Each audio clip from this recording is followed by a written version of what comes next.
Assalamualaikum warahmatullahi wabarakatuh. Halo teman-teman, perkenalkan nama saya Intan Aulia Nurrahmi dengan NIM 1503621017. Saya di sini akan mempresentasikan tentang materi tentang pelaksanaan pekerjaan dinding dengan KD mengklasifikasi macam-macam pekerjaan konstruksi batu dan beton. Yang terhormat kepada Bapak Rian selaku dosen strategi media dan pembelajaran. Yang pertama-tama yang kita pelajari tentang pelaksanaan pekerjaan dinding ini yaitu yang pertama ada pengertian dan fungsi dinding. Lalu yang kedua yaitu spesifikasi material dan yang ketiga yaitu adalah kebutuhan material. Nah, di sini ada pengertian dan fungsi dinding.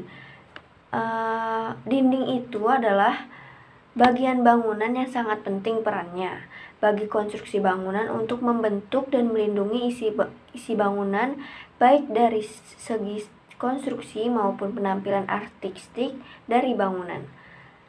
Nah, dari dinding ini terdapat 3 jenis utama dinding, yaitu dinding bangunan, lalu yang kedua ada dinding pembatas atau boundary, lalu yang ketiga ada dinding penahan atau rit. Nah, kemudian di sini kita mengetahui tentang fungsi dinding.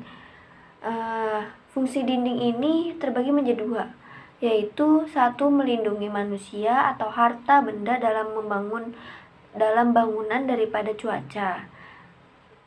Lalu yang kedua fungsi dindingnya yaitu melindungi bangunan daripada penceroboh. Dinding memiliki fungsi secara fisika yaitu menyokong atap dan langit-langit.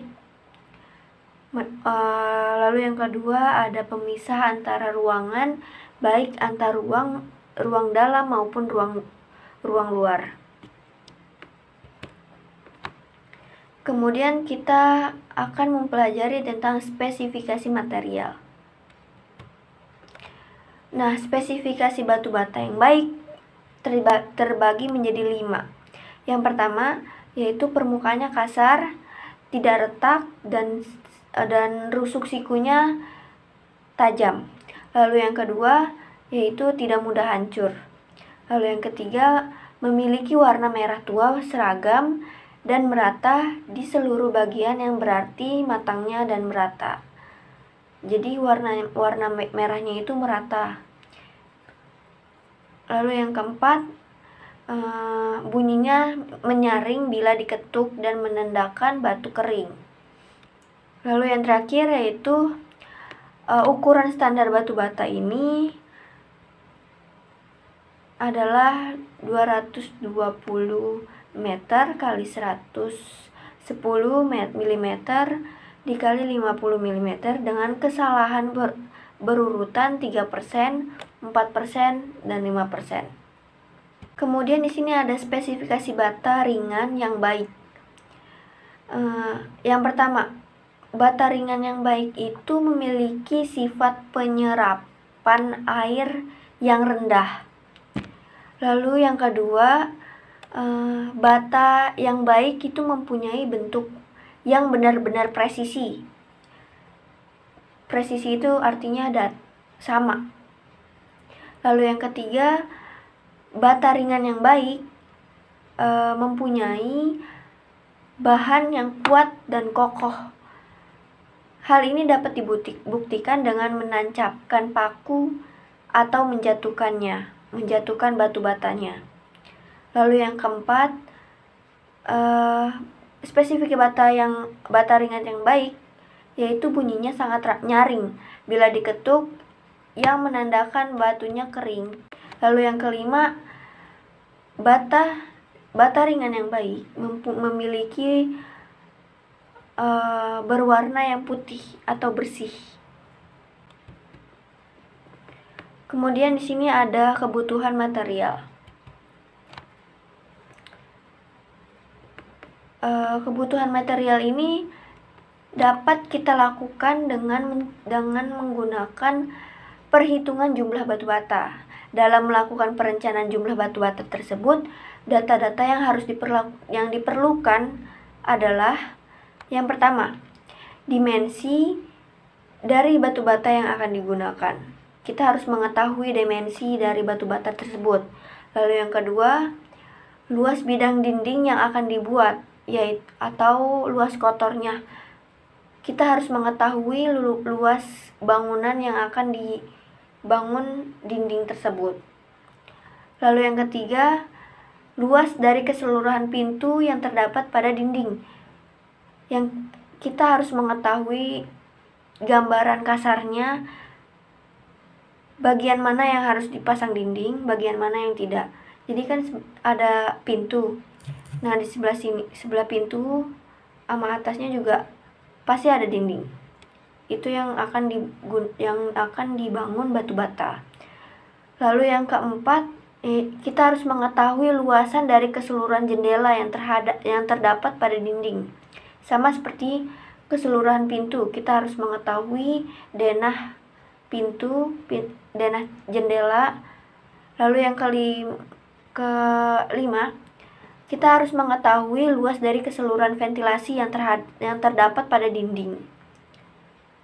Kemudian yang keenam, kita dapat mengetahui luas bidang dinding akibat pengurangan jumlah luas pintu, luas jendela, dan ventilasi luar dan bersih.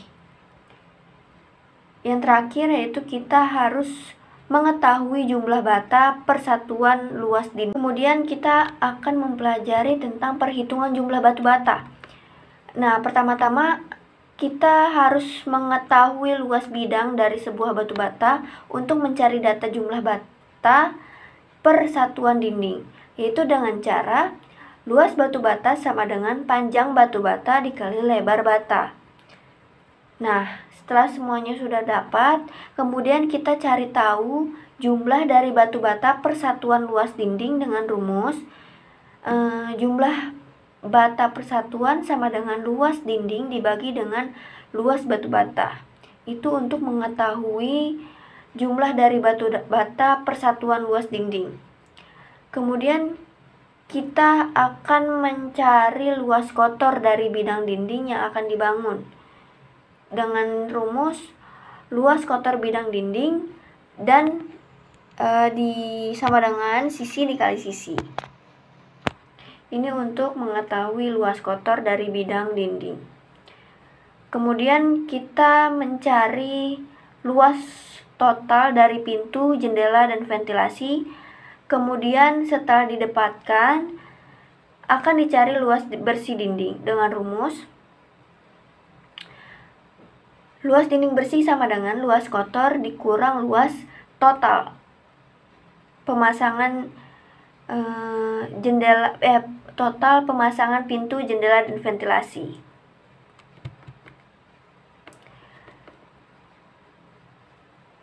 Jadi perhitungan jumlah bata sama dengan jumlah bidang dinding bersih dikali dengan jumlah bata per meter persegi bidang. Kemudian kita akan masuk dengan perhitungan jumlah bata ringan. Yang pertama, kita harus tentukan dulu keliling ruang dengan rumus keliling sama dengan 2 kali panjang kali lebar. Itu untuk menentukan keliling ruangan.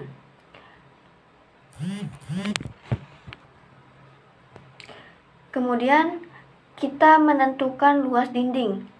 Nah, luas dinding tersebut kita dapat melakukannya dengan rumus tinggi kali keliling. Kemudian dapat dihitung jumlah kebutuhan bata ringan dengan rumus. Jadi rumus perhitungan jumlah bata ringan ini adalah luas dinding dikali bata ringan aerasi untuk 1 meter persegi.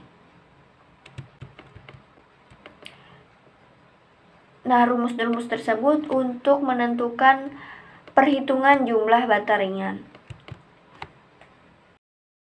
Sekian dari pembelajaran hari ini. Kurang lebihnya mohon maaf. Wabillahi taufiq wal hidayah. Wassalamualaikum warahmatullahi wabarakatuh.